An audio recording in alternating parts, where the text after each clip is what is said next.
नमस्कार, आप देख रहे हैं हिंदी सवेरा न्यूज और मैं हूं आपके साथ मानवी ठाकुर। शुरुआत करते हैं आज की खास खबर के साथ। मथुरा पहुंचे उत्तर प्रदेश गौ सेवा आयोग के सदस्य रमाकांत उपाध्याय ने लोक निर्माण विभाग के निरीक्षण भवन सभागार में प्रेस वार्ता कर पत्रकारों को संबोधित किया। प्रेस वार्ता गौशालाओं के निरीक्षण और किसानों को मिलने वाले डीएपी खाद पर की गई, जिसमें उन्होंने 13 दिसंबर को मथुरा में मृत गौवंश मामले के दौरान धरना प्रदर्शन करने वाले गौरक्षकों पर हुए लाठीचार्ज के विषय में बोलते हुए कहा कि जल्द हालात बदलेंगे, थोड़ा वक्त दीजिए। इतना ही नहीं, उन्होंने इस पूरे प्रकरण पर इशारा करते हुए कहा कि ताली हमेशा दोनों हाथों से बजती है। इसका मतलब ये था कि गौरक्षक और प्रशासन की बराबर गलती थी। प्रेस वार्ता से पहले रमाकांत उपाध्याय धरना प्रदर्शन में शामिल गौरक्षकों से मिले। इस पूरे मामले में और क्या कुछ कहा, आइए सुनते हैं। आज जो प्रेस वार्ता की जा रही है, किन उद्देश्यों को लेकर की जा रही है? हम कल से यहाँ आए हुए हैं और शासन की जो योजना है और जो आयोग की जिम्मेदारियां हैं, तो उसी के संबंध में कल यहाँ हम लोगों ने ये समिति जो रहती है, अनुसरण समिति होती है, उसमें सारे कई विभाग हैं, 15-16 विभाग हैं, तो उन विभागों की हम लोग जाते हैं, समीक्षा करते हैं कैसा काम चल रहा है। उसी के निमित्त मेरा यहाँ मथुरा जनपद में आना हुआ है।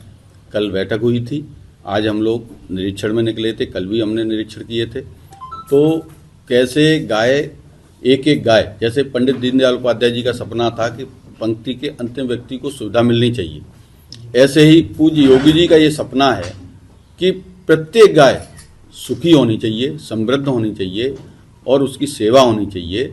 तो इस पे इस उत्तर प्रदेश सरकार काम कर रही है, गौ सेवा आयोग काम कर रहा है। उसी को लेकर हम लोग सारे अधिकारियों को निर्देश कर रहे हैं, अपने कार्यकर्ता भी इसमें लगा रहे हैं कि कार्यकर्ता भी अच्छे लोग हैं, वो गौशालाओं को एनजीओ के माध्यम से ले भी सकते हैं और नहीं ले सकते हैं तो कम से कम किसी गौशाला को, एक गौशाला में जाके हम अपने बच्चों का जन्मदिन मनाएं, हम वहाँ मैरिज एनिवर्सरी मनाएं, हम वहाँ अपने घर से कुछ ना कुछ लेके जाएं। एक गाय को 4 रोटी भी ले गए तो चार गायों को हमने रोटियां खिला दी, कुछ 4 बच्चियों को रोटियां खिला दी, तो एक अच्छा एक वातावरण तैयार होगा। ये जो कभी कभी बहुत सारे नासमझ लोग हैं या जो हमारे विचार के अपोजिट वाले लोग हैं, वो राजनीति गाय पे भी करते हैं। मैं उनसे भी कहता हूं कि भाई गाय पर राजनीति मत करिए, गाय की सेवा करिए। गाय सेवा के लिए है, गाय राजनीति के लिए बिल्कुल नहीं है।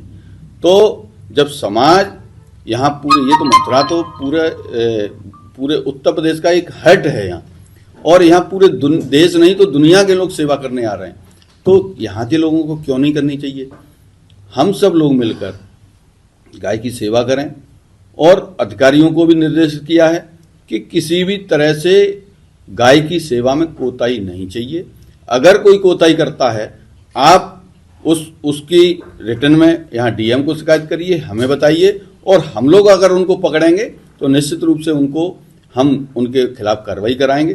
कोई भी व्यक्ति हो, चाहे कितना ही समृद्धशाली हो, कितना ही पावरफुल अपने को समझता हो, गाय के जो पैसा, गाय का पैसा आता है, गाय का एक एक रुपया गाय के लिए है, उसमें किसी की कोई हिस्सेदारी नहीं है।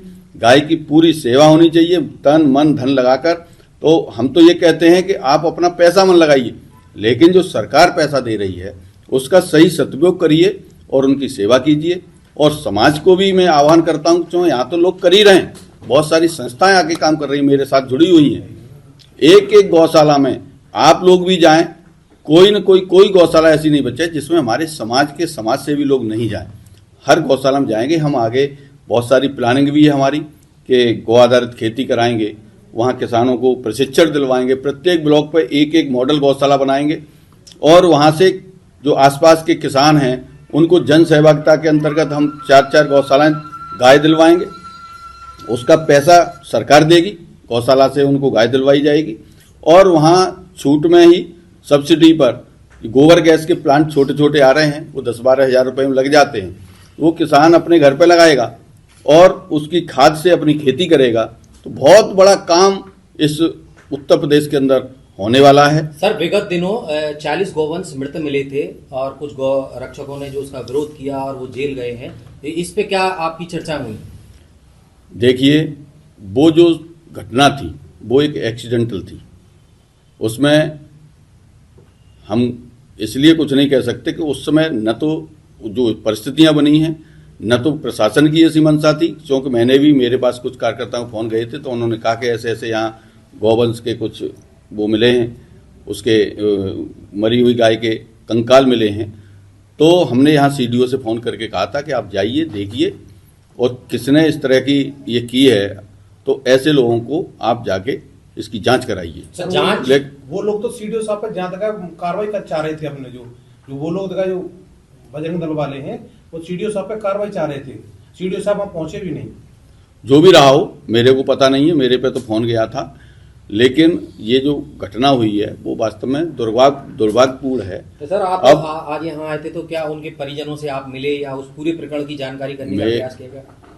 मुझे जानकारी, लगातार मेरे से संपर्क में हैं लोग, यहाँ के संत संपर्क में हैं, यहाँ से कुछ कार्यकर्ता भी संपर्क में हैं, और लगातार वो बातचीत चल रही है। प्रशासन से भी हमने बातचीत की है, आज भी होने वाली है, और इससे बीच में भी हुई है। संतों की मीटिंग भी हम लोगों ने कराई है। संत और यहाँ के भागवताचार्य जो अच्छे लोग हैं, समाज के अच्छे लोग हैं, उन्होंने उनसे बातचीत की है। उसमें उन जो इस तरह के गौरक्षक हैं उनको कुछ सहूलियत भी मिली है, और आगे मुझे लगता है कि धीरे धीरे ये मामला शांत हो जाएगा और इन लोगों को भी रिलीफ मिलेगा, ऐसा हम लोग प्रयास कर रहे हैं। क्या सर गौरक्षक जैसे जेल गए हैं तो क्या सरकार की छवि इसमें प्रशासन द्वारा खराब नहीं की गई? देखिए, हम जानते हैं, आप भी जानते हैं, कुछ गलत मानसिकता के लोग, विधर्मी लोग ऐसे जब वो होते हैं काम, तो उस समय वो माहौल को खराब कर देते हैं। ऐसा ही इसमें हुआ है। हम जानते हैं कुछ ऐसे भी लोग होंगे जो बेचारे काम करते हैं लेकिन इस जगह फंस गए होंगे, लेकिन थोड़ी बहुत गलतियां उनसे भी हुई हैं। हम लोग अपनी बात को, तरीका जो रखने का है, कोई दूसरा भी हो सकता था। उस समय जो परिस्थितियां बनी, मैंने कहा कि एक्सीडेंटल थी, वो भी नहीं चाह रहे थे कि इस तरह की घटना हो जाए, लेकिन हो गई है। अब हम उस पर चर्चा करते रहें तो इससे भी कोई कुछ मिलने वाला नहीं है। अब कैसे ठीक माहौल बने, कैसे पॉजिटिविटी आए, कैसे वो धीरे धीरे हमारे जो गौरक्षक हैं और ये सारी चीजें ठीक हों। एक लंबा समय बीत गया है, जांच में क्या चल रहा है सर? जांच की अभी आज हमारी, मैंने आपको अभी बताया है कि अभी हमारी डीएम और एसपी के साथ में बैठक होगी, उसमें हमें जानकारी मिलेगी क्या हुआ है, क्या कैसे हुआ है। और देखिए, इसको जितना कोई